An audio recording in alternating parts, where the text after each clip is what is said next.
Okay, it's Friday, April 20th, day 3 of my journey. Last night, yesterday overall was a good day. It was a busy day. I didn't have my quiet time like I should have. Well, I read a devotional, but it was, I think, in my car on my phone. I don't think that really counts as quiet time. But what happened was I, waited till I was hungry. I didn't overdo it until dinner. Again, I haven't been getting hungry at my normal dinner time, so I've been eating later. So I met some friends for a birthday dinner around 8 o'clock. And actually, it kind of worked out perfectly because one of my friends said, do you want the other half of this? Which I'm like, yes, that's great, because that way I don't have to order a whole meal and, not eat it all. I'll just eat half of hers.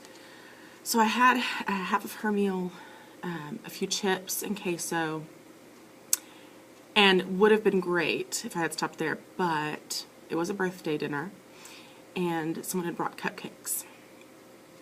And honestly, I would have been fine even if I had just stopped at half of a cupcake.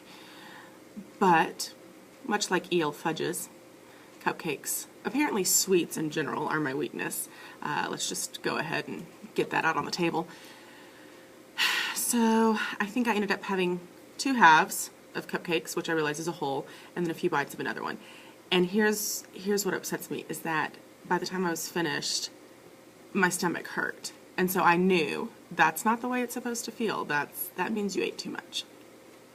So again, gonna learn from it. And in fact, surprisingly enough, woke up this morning and was already hungry. So today's a new day. I did want to, before I log off for today, I did want to mention something else that I will probably be posting about soon. As far as, for those who aren't familiar with the weigh down process, I slowly, as I am doing this, things that are part of this method keep coming back to me, and so I'm just going to kind of clue you in as I remember them or experience them. And this is actually not one I have experienced yet, but she calls it, she being Gwen, the lady who started Weigh Down, she calls it looking for a way of escape.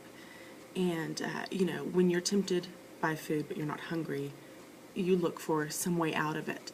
And God is faithful, and He provides that.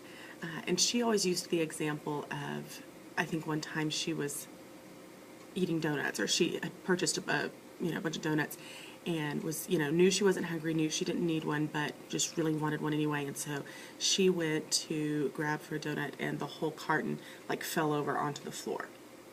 And immediately she knew, that's a sign I wasn't meant to have that donut. And so sometimes it seems silly to people, but once you start looking for them, you'll be surprised how often God provides a little way of escape, or just gives you some kind of little nudge or whatever it may be to let you know, wait for me, wait until you're physically hungry. Don't try to fill whatever void you're experiencing now with food, and so on and so forth. So I hope that makes sense, and probably here in the next couple of days I'll have a personal example for you, because I do intend on looking for those ways of escape, even out of eating E.L. Fudges and cupcakes.